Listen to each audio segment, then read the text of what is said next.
টানা 4 ম্যাচের প্রীতি চিন্তার চোখে পানি। হ্যাঁ দর্শক, আইপিএল এর পয়েন্ট টেবিলের শীর্ষ ছিল প্রীতি চিন্তার পাঞ্জাব কিংস, কিন্তু পাঞ্জাব কিংস এখন কত নম্বরে জানেন?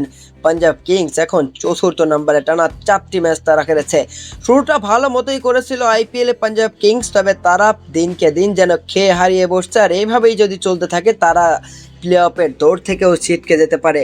কারণ ইতিমধ্যেই তারা কিন্তু 1 নাম্বার থেকে 4 নম্বরে নেমে এসেছে। গতকালকেও তো দিল্লি ক্যাপিটালসের বিপক্ষে তারা ম্যাচটি হেরেছে 3 উইকেটের ব্যবধানে। দিল্লি ক্যাপিটালস এদিন দারুণভাবে কিন্তু 211 রানের টার্গেটটা চেস করে ফেলেছে, তাও 1 ওভার হাতে রেখেই।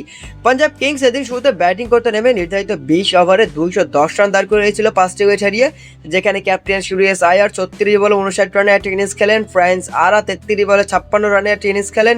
সব মিলিয়ে কিন্তু আসলে পাঞ্জাব কিংসের ব্যাটিং দেখে মনে হচ্ছিল এদিন পাঞ্জাব কিংস আটকে দেবে দিল্লি ক্যাপিটালসকে, তারা জয় পাবে। কিন্তু না, দিল্লি ক্যাপিটালস কিন্তু সেই সুযোগটা তাদেরকে দেয়নি। তারা 1 ওভার হাতে রেখেই ম্যাচটা জিতে গিয়েছিল। যদিও সেই দিকে দিল্লির অনেক চাপ হয়ে গিয়েছিল, তবে ডেভিড মিলার তিনি চাপটা কমিয়ে দিয়ে গিয়েছিলেন। 28 বলে 51 রানের একটা দারুণ ইনিংস খেলেছিল। পাশাপাশি অক্ষর প্যাটেল তিনিও 30 বলে 56 রান নেট ইনিংস খেলেছিলেন। সব মিলিয়ে কিন্তু দিল্লি ক্যাপিটালস দারুণভাবে আরও একবার জয় পেয়ে প্লে অফের জন্য টিকে থাকলো। অপরদিকে পাঞ্জাব কিংস তারা কিন্তু ইতিমধ্যে চতুর্থ নাম্বার নেমে রয়েছে। তাই তো পাঞ্জাব কিংসের সমর্থকেরা এখন অনেক বেশি হতাশায় যে তারা না জানি প্লে অফ থেকে ছিটকে যায়।